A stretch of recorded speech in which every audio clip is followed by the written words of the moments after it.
देखिए, आज हम शिमोगा जिले की सागरा विधानसभा में हैं और हमारी पार्टी की दो महत्वपूर्ण योजनाओं को लेकर हम आज यहाँ पर एक ब्लॉक की मीटिंग ले रहे हैं। दो महत्वपूर्ण योजनाओं में पहली योजना है हमारी युवा दृष्टि। युवा दृष्टि में हम लोग पिछले कई सालों से देश में, भारत में, केंद्र में भारतीय जनता पार्टी की सरकार है और प्रधानमंत्री मोदी ने ये वादा किया था कि हम हर साल 2 करोड़ रोजगार का सृजन करेंगे। लेकिन आज देश में देखने में आ रहा है कि हमारे देश में लोगों को जिस गति से रोजगार मनमोहन सिंह जी की सरकार में मिला था, वैसा रोजगार केंद्र की नरेंद्र मोदी जी की सरकार में लोगों को नहीं मिल रहा है। तो 2 करोड़ रोजगार के झूठे वादे का खंडन करने के लिए राहुल गांधी जी ने, हमारे राष्ट्रीय प्रभारी यूथ कांग्रेस के कृष्णा अलावरू जी ने और श्रीनिवास बीवी जी के नेतृत्व में हम लोग युवा दृष्टि, ये युवा ध्वनि योजना लेके आए, जिसमें हम लोग मुख्य रूप से जिन लोगों को रोजगार नहीं मिला है या कोविड के पीरियड में जिन लोगों का रोजगार छिन गया है या जो लोग सरकारी नौकरियों में अपने आप को एस्पिरेंट के रूप में देखते हैं और सरकारी नौकरी में जाना चाहते हैं, उन लोगों का सही आंकड़ा, रियल टाइम डाटा हम लोगों को कलेक्ट करना है। हम ग्राम स्तर पर जाकर, ब्लॉक स्तर पर जाकर, जिला स्तर पर जाकर और पूरे राज्य में, कर्नाटक राज्य में हम इस योजना को हमारे ग्रामीण स्तर पर पहुंचाकर सही आंकड़े का संकलन करना चाहते हैं। दूसरी प्रमुख योजना हमारी यूथ जोड़ो बूथ जोड़ो है। कांग्रेस आने वाले चुनाव में, विधानसभा का चुनाव कर्नाटका में होना है, लोकसभा का चुनाव होना है। हम लोगों को हमारे बूथ को मजबूत करके कर्नाटक में और देश में कांग्रेस की सरकार को स्थापित करने के लिए यूथ जोड़ो बूथ जोड़ो का हमारा अभियान है। धन्यवाद।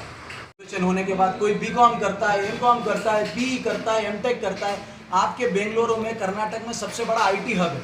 अब आप किसी सॉफ्टवेयर इंजीनियर को ये तो नहीं बोलेंगे ना, वो जब नौकरी मांगेगा कि पकौड़ा तलिए। जिस स्तर का पढ़ाई किया है उस स्तर पे उसको उसका रोजगार मिलना चाहिए, उस स्तर पे उसको उसका पैसा मिलना चाहिए।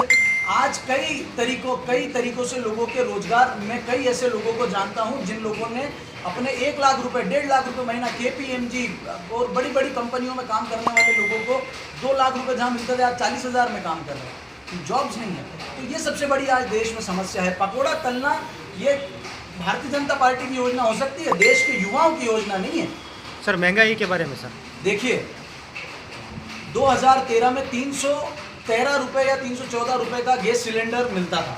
तब स्मृति ईरानी, राजनाथ सिंह लौकी लेके, भिंडी लेके, ऐसे गैस सिलेंडर लेके सड़कों पर बैठते थे। तब 71 रुपए लीटर पेट्रोल मिलता था, 66 रुपए लीटर डीजल मिलता था, 70 रुपए लीटर खाने का सोयाबीन का और मूंगफली का तेल मिलता था। आज हमारे देश में लोगों को, मजदूरी करने वाले लोगों को 200 रुपए का मजदूरी या 250 रुपए मजदूरी मिलता है। लेकिन क्या जिस तरीके से इस देश में महंगाई बढ़ी है उस तरीके से उस व्यक्ति की आय बढ़ी है? यह आज सबसे महत्वपूर्ण सवाल है। महंगाई इस देश में, जब 2013 में महंगाई को डायन कहते थे, तो आज क्या महंगाई को डार्लिंग कहेंगे? इस देश में महंगाई सबसे बड़ी समस्या है। आप ग्रामीण क्षेत्रों में जाइए, आप शहरी क्षेत्र में जाइए। मैं अभी कुछ दिन पहले एक आपके कर्नाटक में एक जगह पे गया था, वहाँ पे एक रेलवे का अधिकारी मुझको बोला कि सर, भारतीय जनता पार्टी की सरकार में हम सबसे ज़्यादा दुखी हैं। तो महंगाई इस देश में सबसे बड़ी समस्या है।